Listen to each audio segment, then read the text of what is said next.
Welcome, everyone. I'm Mike Massinio. And I'm Steven Sigmund. Welcome to the weekly movie throwdown. Continuing with Dev Patel month with the 2019 movie, The Personal History of David Copperfield, which asked the question, was there cursing in Charles Dickens novels? Whether I turn out to be the hero of my own story, or whether that station will be held by anybody else, these moments must show. My boyhood days seem now like a scarcely believable fiction. London is full of wonders and wickedness. And it's ours, David, to go wherever we choose. Well, I'm not down there. Creditors make that road impossible. 2 tailors and a most unreasonable muffin man. Copperfield! Your mama is ill. How old is she? Very ill. Very ill. Very ill. Very ill? Dangerously ill. She's dead.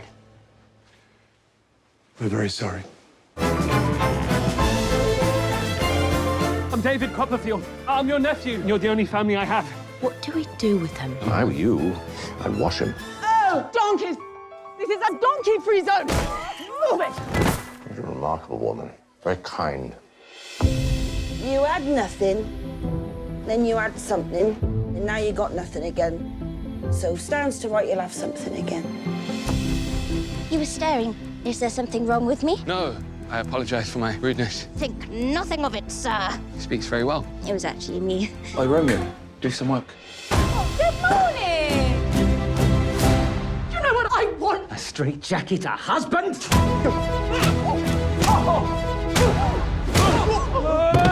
Feels like a party. Ha-ha. Kite time! Kite time! But this narrative is far more than mere fiction.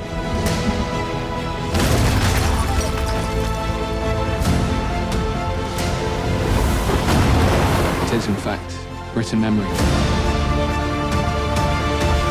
And you'll have quite the ride on the way.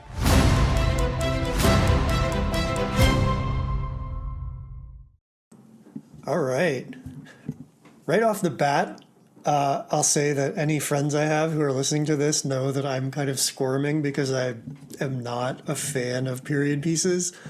And you and I have actually discussed this before with A Christmas Carol when we were talking about that. And I was not a fan of even watching A Christmas Carol, but I was immediately pulled in when I started it.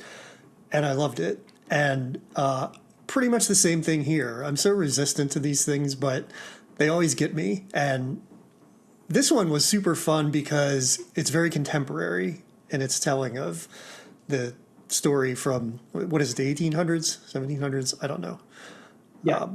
The novel was 1850, so okay. So we're probably done in the early 1800s. Right. And I agree with you in terms of the period pieces. Like, I mean, and that's why this is a good one to do. Because when we think of Charles Dickens, we all have an idea in our mind of how we imagine Charles Dickens, which is stuffy people in black frocks and top hats and very proper and very BBC One. You know, you might catch an adaptation on your local PBS channel. right. And you either love those or you hate them. And to be honest, I'm with you. I'm less a fan of those adaptations. I find them to be a little too stuffy for me.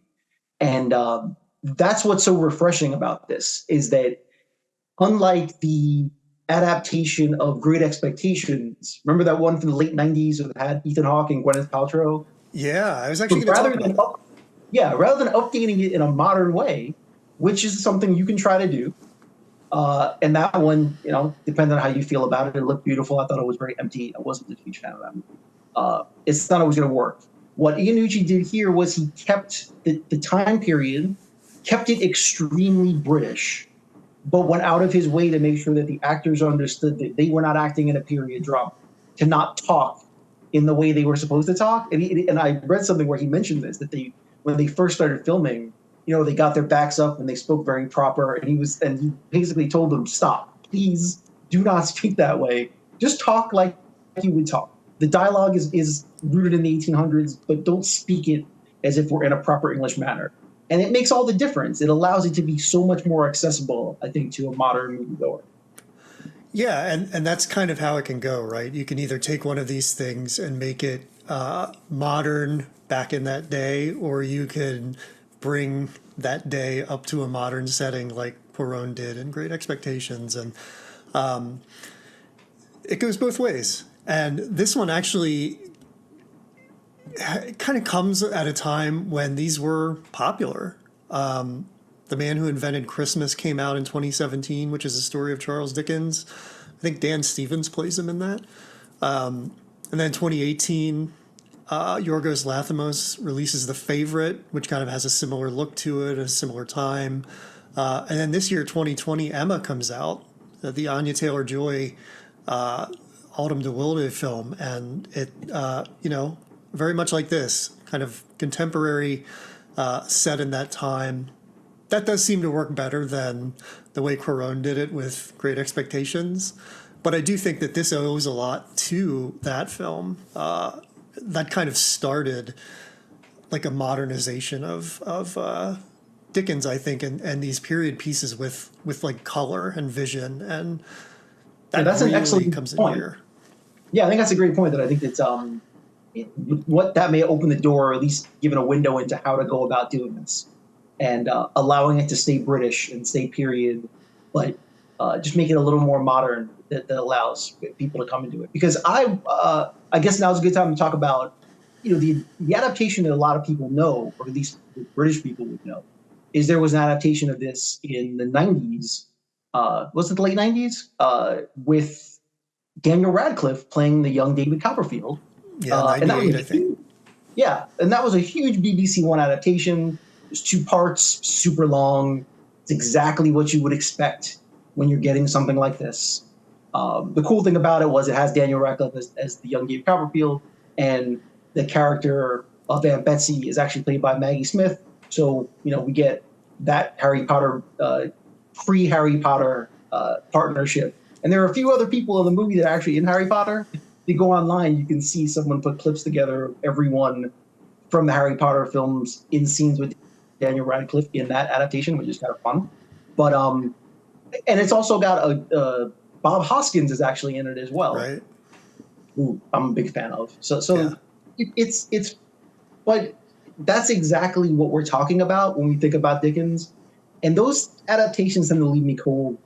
I think they're all just a little too long, a little too reverent. And I think that's the thing. You either treat Dickens stuff as like the Bible, where you don't want to change it, and you treat it with great reverence, and you try to make it exactly as you think that he would want it, and not changing the dialogue in any way, keeping it very proper, which is one way to handle it. I mean, obviously Dickens is a great writer. I understand the reverence, but I think it just works better when you tweak it a little bit and put your own stamp on it and make it a little more modern for regular audiences, not people obsessed with the BBC to watch. That's true. And I think especially today, when everything has to be IMAX or some kind of big theatrical event, people want like flashy, they want showmanship, they want spectacle. And this, like right off the bat with this, I'm seeing so many influences visually. Like we mentioned Yorgos Lanthimos and The Favorite. I mean, even Into Poor Things last year, if you put this next to that, very similar visually and kind of tonally too. But I'm also seeing a ton of Terry Gilliam in here, like right off the bat, very wide camera angles with like every part of the frame filled in with something very maximalist. And even Jean-Pierre Junot, who is known for a lot of films that are kind of this ilk. Specifically Amelie, I found a lot of comparison with this, tonally, visually. So there are a lot of inspirations drawn here, and I think that's what makes this so fun. Yeah, those are two fantastic spots by you. You're right. I very much saw Terry Gilliam and some of Amelie in that. So that's a great catch. You're right. That's where the visual style, very interesting. I really enjoyed, little touches as well, as in it earlier in the book when he first goes to the boathouse, and it's filmed through the eyes of a child. We're getting his imagination of the way he saw it. and so we see it in with these magical undertones, and we're looking from the camera up, and so we're seeing how huge it is and the way it would appear to him, just big and magical. And then fast forward to when he's an adult and goes back to it, and it's the way it's filmed is in a completely different way. It seems smaller. It seems a little darker. It seems a little more dank. And those little touches I really appreciate. Just a really cool style of differentiating between the fantasy and the reality of things. Yeah, and this is, I'll say that as soon as I saw in the beginning when he's in the boat and the hand comes in from the top, I thought, oh, it's the second movie in a row with giants that we've done with Dev Patel, which was pretty cool. But those cutaway scenes, I just recently watched Eternal Sunshine of the Spotless Mind again, and some of the way those scenes transition remind me a lot of that, where you're in one place and then it's almost like a play where they're moving the stage settings to put you in another spot. And in this, there was a lot of that. There was like even at the beginning when he's on the stage and he turns around and the curtain kind of sucks him into a new setting. Visually very arresting and just quite a lot of fun to look at, and that's kind of my thing. So I was very happy to just get sucked in visually, and just to note that Zach Nicholson did the cinematography, and also Christina Casali and Charlotte Drix did the set design, which is fantastic. I mean, I don't know, this didn't win any awards like Oscars or anything, but it was a tough year, and we'll talk about that, but just really well put together on the screen, and it's unfortunate that it didn't get too many eyeballs on it on a big screen, because it really would have benefited from that. Yeah, I think you make a good point in terms of the costumes and all of that. And again, what we're seeing is an idea of staying true to the period, but tweaking things to add just a dash of interest to it, make it a little bit different than what we would see, a little more color, a little more exciting. So you're right. Those are these little details that give you the period, but also let you know that you're not watching an old stuffy version of this, that it's something new.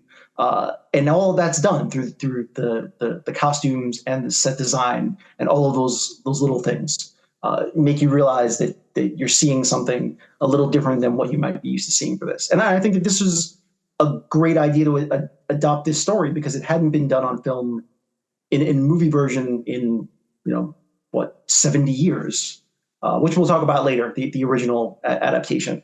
But what I wanted to get into, I think this is a good time to talk about what you just mentioned about the eyeballs. The theme that we seem to be finding with Dev Patel, unfortunately, is that a ton of his best work seems to have fallen into this nowhere land, kind of hit by COVID, and lots of things just kind of conspired to keep eyeballs off of his movies in this time period, which is the reason I'm really glad that we're looking at these and talking about them. I hope that someone will discover these again. This one, strangely enough, I don't even think it's on DVD in the United States. If you try to get it on DVD, I think the only edition is a British edition, which you can't even play on US DVD players. But luckily, it's on streaming servers, which is how I was able to watch it. So that's even more interesting. But yeah, you can talk about how this one also kind of fell into a well, if you want to. Yeah, I will. And even before that, just getting back to real quickly the way to modernize it. Another big part of it, outside of the visuals and the writing of it, was the diversity in the cast. And I think that is huge. That's actually something I thought about with The Green Knight as well, with Dev Patel being Sir Gawain, and his mother as well. And I see a lot of it here with all kinds of different actors, which is great. And you don't even mind it. It's just something that at least I didn't really even think about. I mean, it just fit, Yeah, and it's the way he talked about it. Someone asked him about the diversity of the cast, and very simply, he just said, "It's if you're doing a modern take, this is the modern world. The idea that it would be that we would see a movie now that is completely lily white would almost be jarring. Where it's just like that's not the world that we live in, or well, maybe some people exist in a world that's all white, but who knows? But for the most part, that's not really what our modern day is, especially in England. So it just makes sense that you would want to diversify. And the other point that he made was, well, I don't want to just look at a certain segment of the acting population. I want to look at the best actors, period, from all around. And that's how you end up finding Dev Patel, who we both love. And I think that he is perfect. And this is another movie in which the director actually says they were kind of the only choice. That Dev Patel, in both the instance of The Green Knight and this, the directors were looking at him and basically no one else. They thought that he is the person that can best embody both of those characters because he brings not only a certain presence, but almost a certain childlike quality, a certain innocence, a strength of character, along with just being an excellent actor. And both of the parts are a little bit similar, a kind of coming of age. And even going to Lion and Slumdog Millionaire, I mean, clearly he has an ability in coming of age stories of really covering the gamut of emotions of bringing an immature person to maturity. It seems to be his wheelhouse. He's very good at it, and we see it over and over again. Yeah, and I think too the Green Knight and this are very similar, but I think they're also different looks at him as an actor, right? Like the Green Knight, it's basically just him for the most part, just kind of going on this journey. And in this, it's him kind of centering, almost being a straight man for this cast of characters that is like so madcap and farcical. And he's kind of in the middle of it, anchoring it down, and he does it beautifully. I mean, I really feel like he's such an underlooked actor, and I'm like with Jason Statham, as we've gone through this month, I'm really growing this appreciation that I didn't have because it's not something that I associated with Dev Patel as being this wide-ranging actor who can handle all these different hats, either in support or as a lead, and it's great to see. I mean, he's really something else, and I can see why directors would have him in mind when they're making something and not want anybody else. Yeah, absolutely. So getting back to from the top and bringing in why I mentioned the foul language. This was written and directed by Armando Iannucci. For those who don't know who he is best known for just making super biting, cold black satires of politics. Best known for making a TV show called The Thick of It, which was made for the BBC back in the early 2000s, I believe. And then actually wrote a spin-off film of that was called In the Loop, which came out in America. James Gandolfini actually starred in it. And I love this movie. It was about British and American politicians kind of working together. But his idea of politics is just entirely cynical. And everyone is not only not that good at their job, but always coming at things from the approach of trying to cover themselves. So everyone's just like incompetent, but also super mean and constantly trying to get over on everybody else. And it makes for wonderful television and watching. For American audiences, best known for writing and creating Veep, the amazing Julia Louis-Dreyfus show that was made for HBO, which if anyone has not watched that, I couldn't recommend it more highly. Just fantastically funny in its meanness. Every single person in that character hates everyone else, and they all are just incredibly mean to each other, but in an incredibly funny way. So that is what we know him for. Biting satire and extremely foul language. There's more cursing in Veep than maybe Goodfellas. I don't even know. It's possible. So people were very surprised, and he was asked about this, about now adapting Charles Dickens. And just for the record, there is no cursing in this adaptation. It is completely clean. He's very true to Dickens. He actually really likes the book. So he stayed pretty true to the dialogue. But plays it as a PG movie, and I really appreciate that he not only stayed there, but in a way made a movie you can watch as a family, which I did. I ended up watching this movie with the whole family. So I was a little concerned when I heard Iannucci was making it, but wonderful PG family movie. The co-writer on this, the guy's name is Simon John Blackwell, and he has also been Iannucci's writing partner for all of these years, from the thick of it straight on down. The other interesting thing about this guy, Blackwell, is he also worked with Jesse Armstrong, who ends up creating Succession. So Blackwell kind of has worked with two of probably the best known British television producers to come out in the past 20 years. And he's been involved with both of those guys, which I think is pretty interesting, but not as well known as either one. Well, that tells me he's the one responsible for the foul language if he both worked on Succession and then everything else that Iannucci did. It's possible. Well, he didn't work on Succession, I don't believe. Oh, but okay. He worked with Jesse Armstrong, because before Jesse Armstrong made Succession, he worked on comedy shows for the BBC, and the best known one, I believe, was called Peep Show. And that is the show that Blackwell worked with Jesse Armstrong on. Okay. So now we think of Armstrong as being this serious writer of serious drama, but he that's not where he started at all. And just a total off tangent, not off tangent, but on tangent side note is that if you watch Succession as a British comedy instead of an American drama, it actually makes a lot more sense. It's a total comedy. You get a lot more out of it if you actually watch it as a comedy. So just a thought there. But yeah, sorry, go ahead. And then this guy what he ends up working on later on is he worked on a TV show called Breeders, which was on FX. I think it came out in like 2020, also during the pandemic. This guy had no luck at all. Martin Freeman was starred in that show, and that was on FX for a little while. Oh. He created the show. I don't think I've ever even heard of that. Yeah, probably not. It debuted March 2nd, 2020. So I'm pretty sure we had other things in our mind around that time. So it might have just only quite caught on. Yikes. Yeah. Also, you mentioned Simon Blackwell working with Iannucci a lot, and the cinematographer on this, Zach Nicholson, seems to have worked with him on just about everything as well. So I love that he's one of those directors who kind of brings his crew together all the time. That's really great.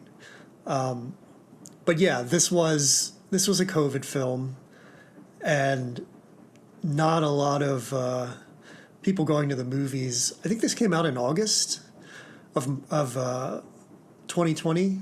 It premiered at I believe the Toronto International Film Festival earlier in the year, or even later in 2019. But yeah, it just what a tough time for film and for Dev Patel. Yeah, it was released in May. It was released in May of 2020. So I don't think anyone was going to. And was that in the UK or the US? No. So scratch that. It turns out that it was delayed.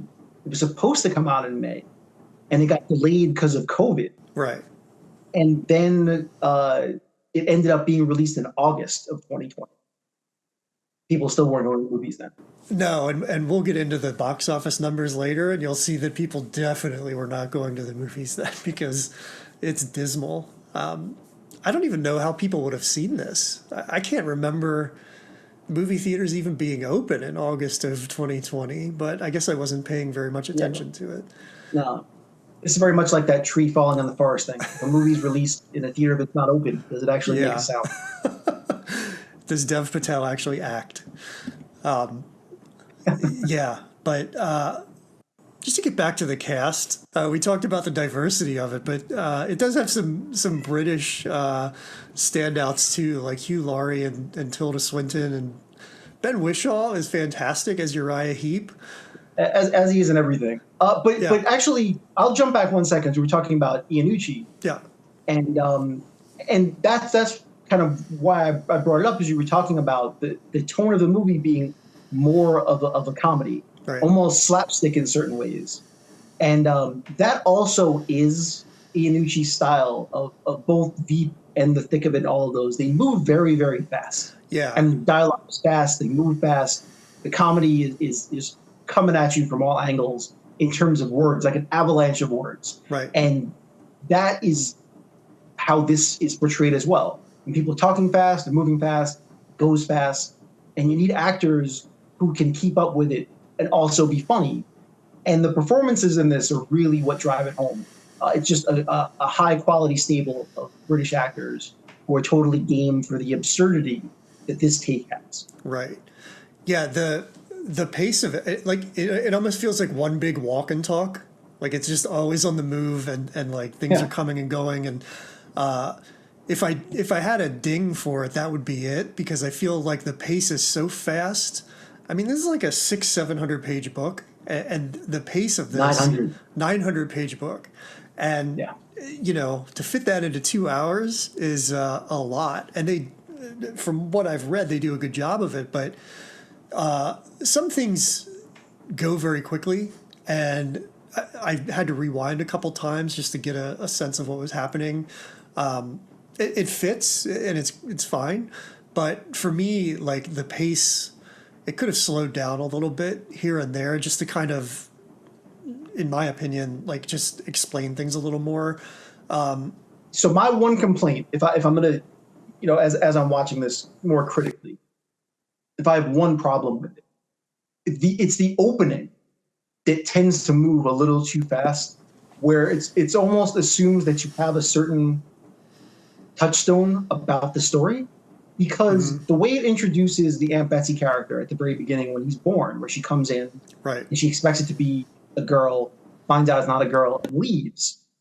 There's absolutely no backstory as to really who she is, why she wants it to be a girl, and why she's so angry that it's a boy.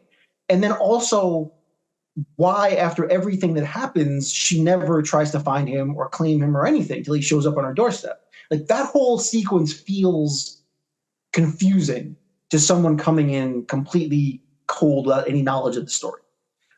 You know, it would be really helpful to understand the backstory of her, of why she doesn't like men. And what's explained about that character in the book is that she had a really terrible marriage. She was married to a really terrible man. And it really made her, it brought on just dark feelings about all men. And so that's why she needed to be a girl, and why she reacted so poorly to it being a boy. She didn't like men at that point and wanted nothing to do with it. And so she disappears. So we just needed a little bit to have a better understanding of her. And not having that really makes it very confusing, especially because it's coming at you really fast. So yeah, I think that would have served to kind of give us a little more backstory. Even Murdstone, his introduction to me was a little jarring. Yeah, why she chooses him? Why does she choose to marry Murdstone? It feels very abrupt, and why would she marry a man who seems to be so terrible? Right. I mean, and it probably has a lot to do with stations, and that she needed to have a husband for certain reasons. And so maybe we're supposed to assume that, but it would have been helpful to get a little better of an idea of why she would choose someone like him. And speaking of his mother, she's played by Morford Clark, and also plays his love interest Dora Spenlow later in the film, which I found very weird and sort of Oedipal that this woman is playing both his mother and his future wife. For all yeah, I read nothing on that. Like, I didn't actually really stumble on any explanation as to why that was done. So I don't know if you did, but I tried to figure out what led them to make that decision, but I didn't find it. It's very Oedipal, but I don't know what the I didn't read anything about it. I just noticed it and I thought, what the hell? But our guest last week, Laura Carney, my wife, pointed out that similarly in The Green Knight, Alicia Vikander played two roles, so maybe that's a thing with Dev Patel films now. I don't know. A lot of patterns in Dev Patel movies. Yeah, it was very strange. So just as we're talking about certain things that the movie has to obviously move past, because we're trying to condense a giant story into a 2-hour movie. So I don't want. Last week we did almost like a full class about literature, which we're not going to get into this week. I'm not going to bore anybody getting too deep into this whole thing. But there's a couple of important things to understand about Dickens, and especially David Copperfield. We're becoming a literary podcast. I know, this is not the intention, but that's what Dev Patel brings us. What can we do? Next month, Roadhouse. Right, yeah. So it's important to understand that Dickens, and so it's the reason I feel like these more modern adaptations are also a good idea is because you're adapting Dickens. Nowadays, instead of all these stuffy period things, the way we treat Dickens, as a sort of as a reverent figure. But the truth is, it's important to remember that in the day that Dickens wrote, he was a popular writer in the truest sense of the word. He wrote popular stories about working class people and poor children and basically melodramas for the public. And the way you have to look at them is he was almost the first television writer, because the way that all of his works were distributed was it was in weekly chapters. So every week they would publish like a chapter of the story and they would release it, and people would just rush to get it and pick it up and read it, and they would read it in installments. So Copperfield was released over, I think it took more than like over the course of an entire year, that everyone was getting the story in chapter form. So it was almost, and so you have to look at it as like almost the way we see television nowadays in a serialized form. People reading these, and it would end in a cliffhanger in a certain way, or a melodramatic moment, and they're waiting for the next part to see what happens. So it wasn't that he was some kind of stuffy literary figure. He was a popular writer of popular fiction that people love to read. And so I really think it's important to try to take the feeling of that and bring it to modern works of Dickens to make it more accessible, because this stuff was incredibly accessible to the audience that he was writing for, and that's what they loved him for. But Copperfield, of all of the books, is not only best associated with him, but also known as his favorite book, because it was the most autobiographical book that he ever wrote. Right. So the name of this movie is just the personal history of David Copperfield, which feels like a really long title, but it's not even half as long as the actual book, which is The Personal History, Adventures, Experience, and Observation of David Copperfield, the Younger of Blunderstone Rookery. That's the actual name of the book, which is ridiculous. That's Birdman level. Yeah, so they shortened it a little bit. Still too long. But so this was released, as we said, like between 1849 and 1850, and then comes out as a book in 1850. But people were waiting every week to get their chapter of the book. And as I said, it's more autobiographical than almost anything that he had written. The character of David, most of the stuff that he takes from it, he pulled from his own life and people that he knew, because his father was poor. I believe his father went to prison, and he ends up working as a young boy in a factory as well. And he definitely takes inspiration from that and puts it into the story of young David. So a lot of things about himself are hidden in the book, and people who really know their Dickens can probably give you a much better one-to-one comparison of the characters to the people in his own life. I'm not going to bore you with all of this, but just understand that it was known to be a very close story to Dickens. And this came out after he had already achieved some popularity. So it was, a very popular book. So again, just to give you a little bit of a backstory as to where this story came from and why people loved it so much. But again, also why I think it's very important to not treat things with such reverence just because they're old. That we need to understand that this was popular fiction. They were just popular stories.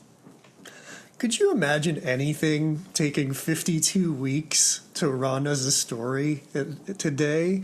I mean, people would revolt. It's bad enough to wait 8 weeks to watch every episode of The Bear. If I had to wait an entire year to get to the end of a story, like in weekly increments, I'd lose my mind. That's crazy. But I get it. That's how it was. And it's interesting how we have this reference. I'm going to jump in. I'm going to just interrupt you and say, so I actually found this. So it wasn't released a chapter a week. It was released, I believe, every month. Jesus Christ. So it looks like so you could buy it in 1 shilling installments, and it was 32 pages. And so it was released between May 1849 were the first 3 chapters. And the last chapters were released in November of 1850. A year and a half. A year and a half to get the whole story. Oh, That's like the first subscription box, I guess. Yeah, and so that's what I mean. That's why I love talking about this stuff. And even when we went back and did old movies with our other podcasts, we see these things in a certain way now because we look at them as old and stuffy. But I think it's really important to try to put yourself in the context of the time period to understand how this was viewed and what it really was. Yeah. This is not snooty upper class fiction. It's like he was like the Stephen King of his day, releasing popular, fun fiction that people couldn't wait to read and were excited to read. So, changing it a little bit to make the language a little more modern and the feeling a little more modern, I don't think that there's any issue with that. And I honestly don't think that Dickens would have a problem with it either. Yeah. Because the way he was writing was the popular vernacular of the time.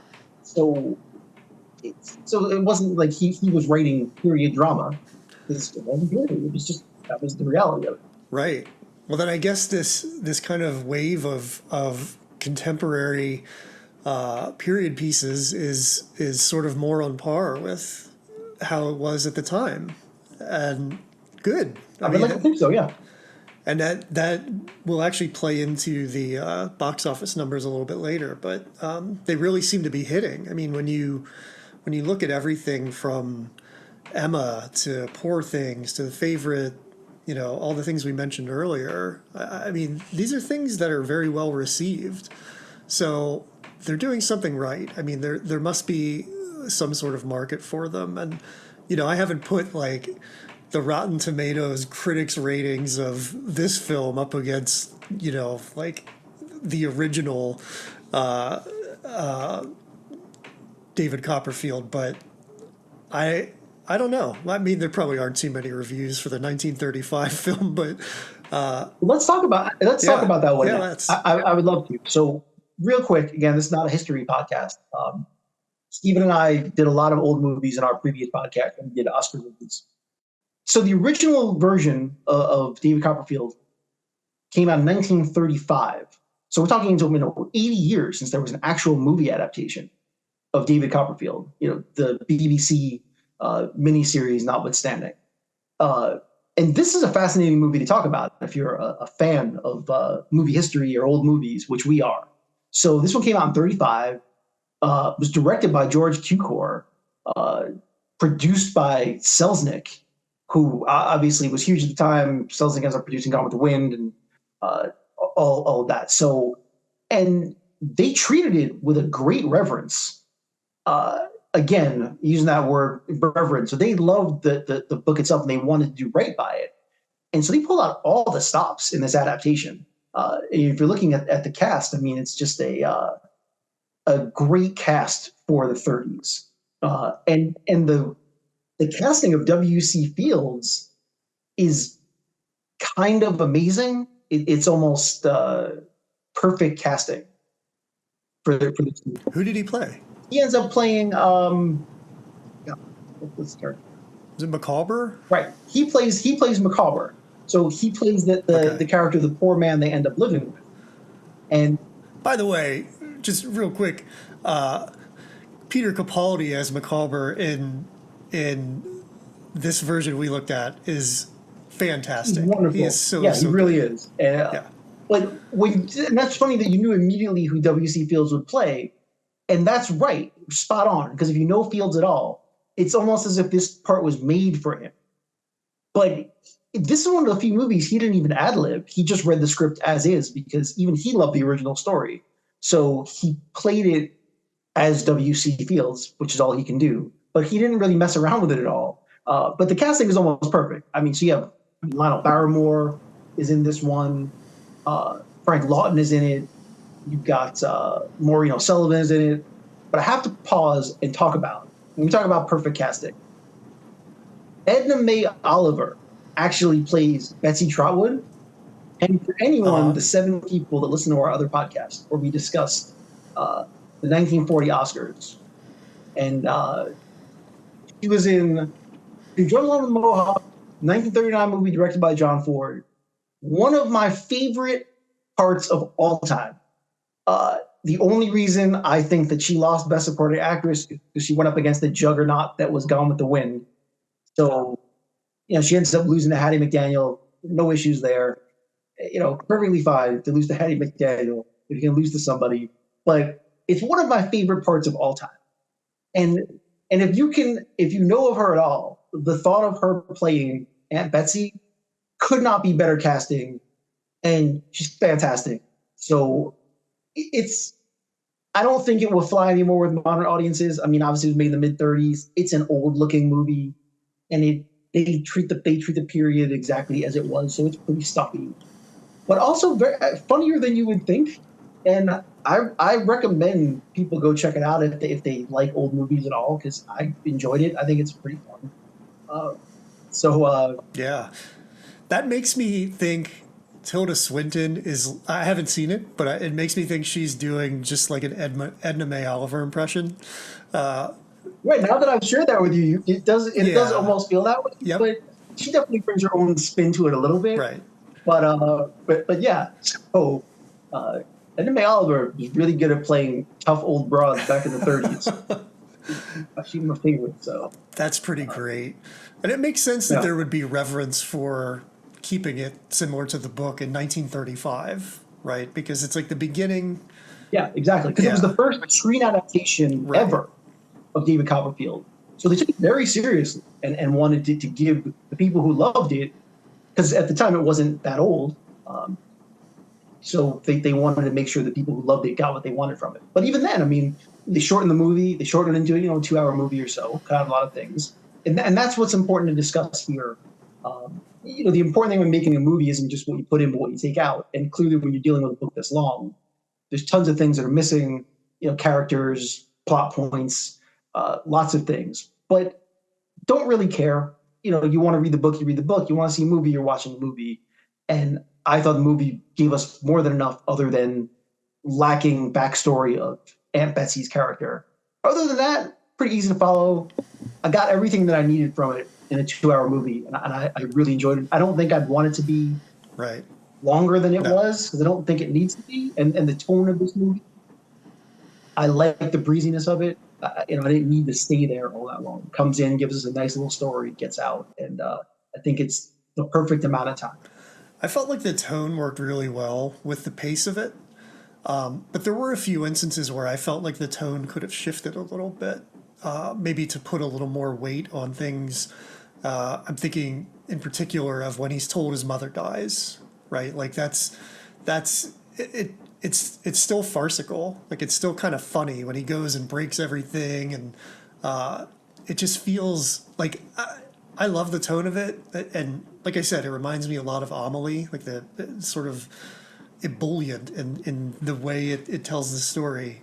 But there were a couple instances where I thought, this is a pretty bad moment in life, and I'm still having a good time watching, 50 people live in this tenement and like, all these people being homeless, but I'm still enjoying it. Like, and I'm still having a good time as they suffer, because they seem to still be having a good time. And that kind of threw me a little bit. I would have loved to have seen a little bit of shifting of the tone there. But that's not really what it is, I guess. So, and when you're telling a story that quickly, like condensing that much and keeping that pace, I think you can't shift tone all that much and have it work and have that momentum. So that's. And to be honest, maybe that's just an Iannucci thing, because again, if you watch his work, I mean, we're dealing with politicians that are dealing with serious issues, but it's never treated that way, because they're all so self-centered and selfish and mean. They never give a crap about anything other than themselves. So maybe he has a hard time like expressing empathy in his work, because he's so used to characters who don't have any. Yeah. So maybe that's why he just kind of keeps the tone light and keeps it moving. I guess so. I mean, it does work, and that's that's just like a little nitpick of mine. But even without it, it's fine. It moves quickly. It does what it needs to do. So I shouldn't complain about it. But did you have any more things that you found out about it, or do you want to go on to the numbers? No, I think we covered the basic framework. Unless I want to talk about the cast a little more, which I think is again, you mentioned the fact that it was a clearly diverse cast, which I thought really helped in terms of making it feel not as much like a stuffy British piece, which was good for me. And an Avengers reunion for Benedict Wong and Tilda Swinton. So. That's right. Yeah, and I really like Benedict Wong as well, so it was enjoyable to see him. I think he was great. Yeah, he's kind of a sleeper. A sleeper actor where he comes in and he is. You just always enjoy seeing him on screen, but you may not even know his name or think about him all that much, but he's really enjoyable to watch. Yeah, he's a lot of fun in this. Very fitting of the energy of the film with his kind of overacting a little bit, but like in a good way, like the way Dean Martin would act as a drunk, yeah. Pretty yeah, he is a drunkard, so that's so. Yeah, exactly. But yeah, in conclusion, I would say I think a lot of people do have a hard time coming into these things. But if you want to try and pick up some period stuff, I think this is a really good place to start. And this period of time is a really good place to start. If you watched Emma, this one, and The Favorite, I think you'd be pleasantly surprised at how you may think you're getting a period movie, but you're getting something a little different than that, and you're getting a lot more from it. You're getting definitely a more modern sensibility. So I wouldn't be afraid of avoiding these things. And I say this, see Steve and learn. You don't need to be afraid of the period work. Sometimes nowadays they've gotten much better at making this stuff more accessible. And I think that's really great because I don't think that you need to make all this stuff as stuffy as it used to be. So it's been cool to see that change of pace. And those three movies, and this one particularly, I think are a good entry point if you kind of want to get into some period drama and dip your toe in there and see how you feel about it. And I think too, if people were averse to this, like I've been, the huge success of Poor Things is like a great open door to get into this because it's another Lanthimos film, so he kind of has a track record in this field, but it really like that almost feels less contemporary than this, but it still has that same energy to it, and it still feels more modern. So yeah, this I'm here for this rise of contemporary classic films. It's great. Watching you look at all this evolution that you're making over the past months. Fantastic.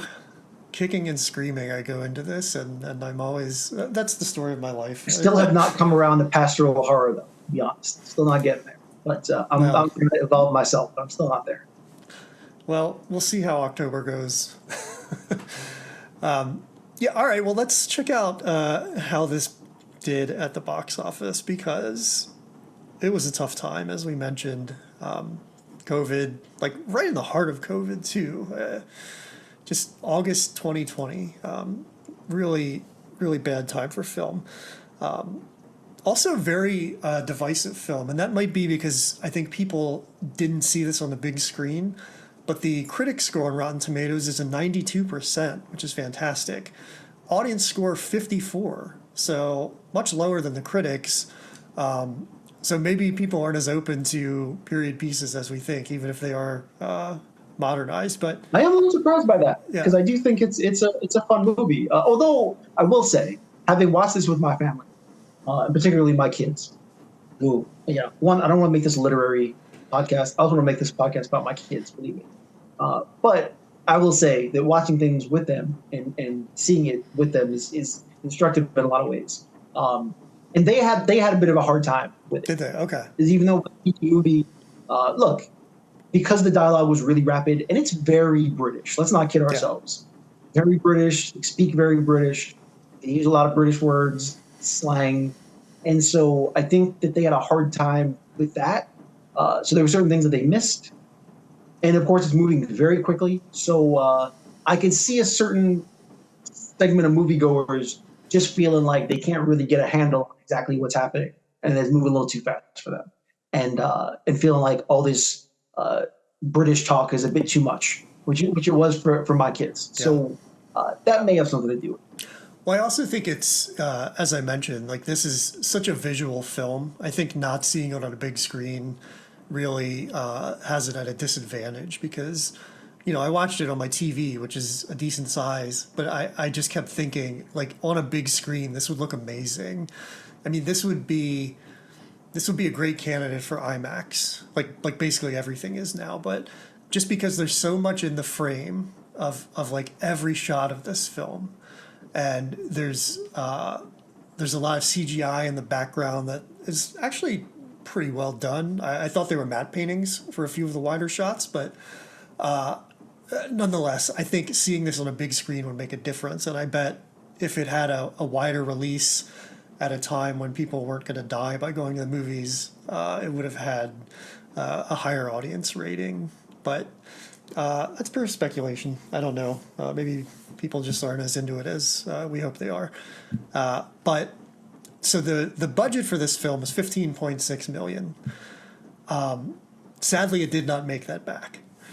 It made $14.4 million overall, so lost a little over $1 million. It only made $108 million domestically, more well received worldwide with $12.5 million. Its opening weekend, Wait, how much money did it make? How much money did it make domestically? Domestically, $1.8 million. 1.8 million. Yeah. Opening weekend That's terrible. was really tough. So, number one on its opening weekend was The New Mutants, which is a very forgettable, like, DC Comics kind of. Is that DC or is that Marvel? I can't remember. Which New one? Mutants? That would be Marvel, Oh, right? no, that's actually in Marvel. Yeah. It was an adaptation of Marvel characters. They're kind of like X-Men, Yeah. but they're kids, kids. yeah. The offshoot of it. But this one, that was a strange one because it was made basically like a horror Right. movie. So I don't know. Yeah, I don't know who the hell's on that movie, who it was made for, but yeah, that's what it was. Yeah. So that took the weekend with $7 million. So the number one film that weekend made $7 million, which is like nothing. Number two, this was really surprising to me because I have no knowledge of this film. With $2.6 million, it's called Unhinged, and it stars Russell Crowe. I have no knowledge of this film whatsoever. I had to look it up, and even though I looked it up, I still have no knowledge of it because it's so forgettable that I don't even remember what it's about. But it's good enough to make $12 million at the box office opening weekend. It feels I like don't know what that is. it feels like a straight to video film to me that maybe they just released. But yeah, I think this was its second week, and it still made $12 million. So I'm sorry, it made $2.6 million. Unhinged, $2.6 million.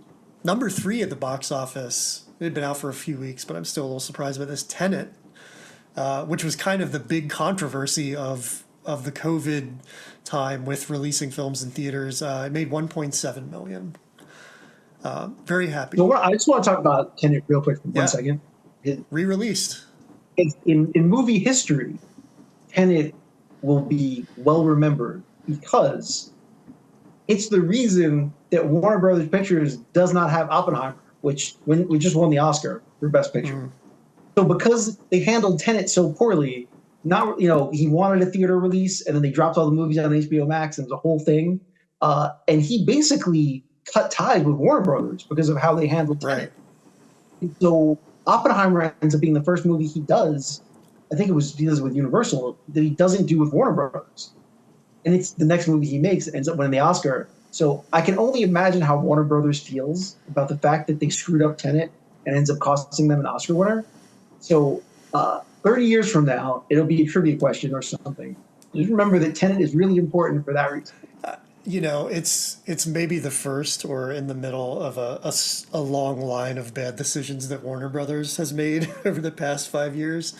They just are constantly being called out in the media for bad decisions like killing this Acme versus Coyote movie and, internally scrapping a bunch of films to get tax write-offs. David Zaslav is not having a good moment right now. But yeah, so Tenet at number 3 with 1.7 million. Number 4, Bill and Ted Face the Music with 1.1 million. I have to say, I actually like this film. It was good to see Keanu back at it. And then The Personal History of David Copperfield came in at number 5 with $476,000. Like, number 5 film didn't even make $1 million this week, which is shocking. But, you know, that's the time. What are you going to do? I'm glad it's streaming now, at least, so people can get to see it. Yeah, I think we both recommend it if you have a chance, and maybe kids give it a try too. I know you said your kids kind of had trouble with it, but if it feels like they still sat there. Again, it's important to you know, show your kids some things. See how that says you got to respond to it. It's fine. I had you know Carrie Coon, the actress. Her husband is Tracy Letts, the playwright, and there's this thing going around where she was on the Tonight Show with Jimmy Fallon talking about they're big physical media people, so they own 10,000 Blu-rays, and their kids are very young, I think under 5 years old, and they're just kind of giving them this film education, and they're showing them like Buster Keaton and Chaplin right now, and I guess these kids are just loving it. So that's pretty amazing. Yeah, I can say I have done similar things where I've shown well, my older ones not as much into it, but we've watched Buster Keaton together, and yeah, I think that it's one of those sneaky underrated things. But Buster Keaton actually does it pretty well because it's silent as well. Right.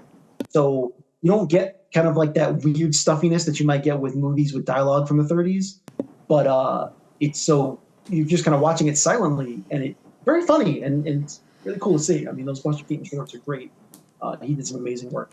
And Laurel and Hardy also, not really the movies, but the shorts hold up pretty well. Right. There's one particular one where they're trying to move a piano to the top of a hill, which is really like piano movers. It's really good. Yeah. So, although Laurel and Hardy Meet Frankenstein is probably a good one to. That's Abbott and Costello. Oh, it's Abbott and Costello. That's right. Yeah, Abbott and Costello is also that one is also good. We watched that one on Halloween. Yeah. But Laurel and Hardy's older than that. So and they started in silent. They started in silent as well. So. Here's some old silent stuff. But yeah, the Laurel and Hardy shorts from like the 30s are actually pretty good. They hold up pretty well. Yeah. Oh, I love it. All right. Well, I think that's it for this week. Everybody check out this film. Yeah, let's try and watch some Dev Patel movies. He definitely took it on the chin during COVID. So yeah, we got to try and go back and watch some Dev Patel movies. All right. Well, that's it. Thanks, everyone, for listening. You can check us out on social media at Movie Throwdown Pod. On Letterboxd, we're at Movie Throwdown. Love that site. Come visit us there. Be our friend. And so we will see you next week. Thanks for listening, and so long.